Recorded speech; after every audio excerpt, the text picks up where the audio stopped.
Ethan, hello, it's Kate from Auckland in New Zealand. What an absolute pleasure to see you again. Nice to see you. Do you know, 2009, we got to sit down with you and Rebecca and talk the cherry orchard in Auckland. And we sat for in the olden days when you got like 45 minutes to really get down into the nut of things. It was an amazing play and it was great to see you in Auckland. Well, it was wonderful to be there. That was one of the great times of my life, traveling the world, doing those plays. We had a ball in Auckland.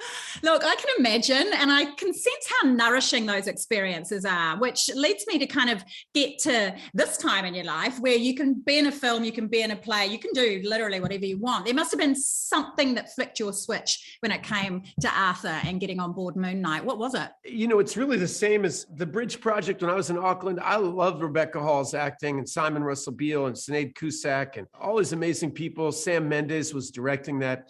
I go for the people. You know, I don't really care whether it's an off-Broadway play or a Broadway play or a Marvel movie.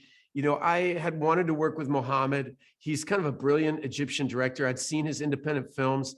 Oscar lives down the street from me and has been presented himself as kind of a mainstay in New York theater actor, you know, a working man's actor. And I just like his work. And I just thought it'd be fun to work with these guys. And none of them had worked in Marvel before either. So it was new to all of us. And we had a new character to play that people didn't know. So it felt like we were kind of carving our own little part of the forest. Yeah, that's absolutely right. And it does feel incredibly fresh. There was something about it, bringing in a bit of Raiders, and I love the Egyptian nature of it as well. It feels like it's got a little bit something for everyone to get their hooks into. I think that's what I like about the show is that it somehow manages to combine so many different tones.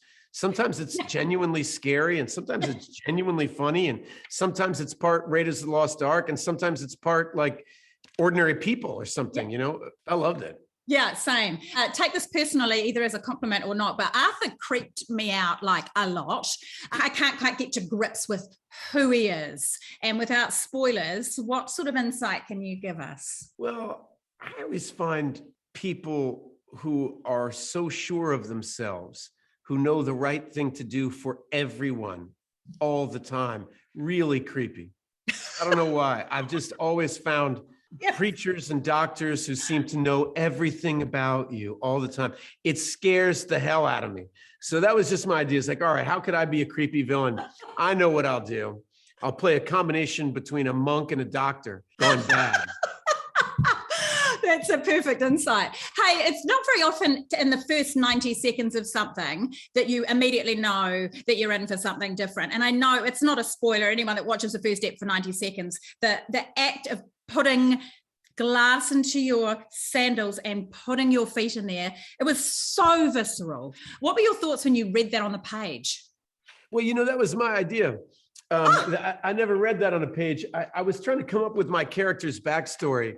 And I was trying to figure out, they gave me a cane. They were like, they really want me to have a cane. And I was like, well, do I have a limp? Why do I have a cane?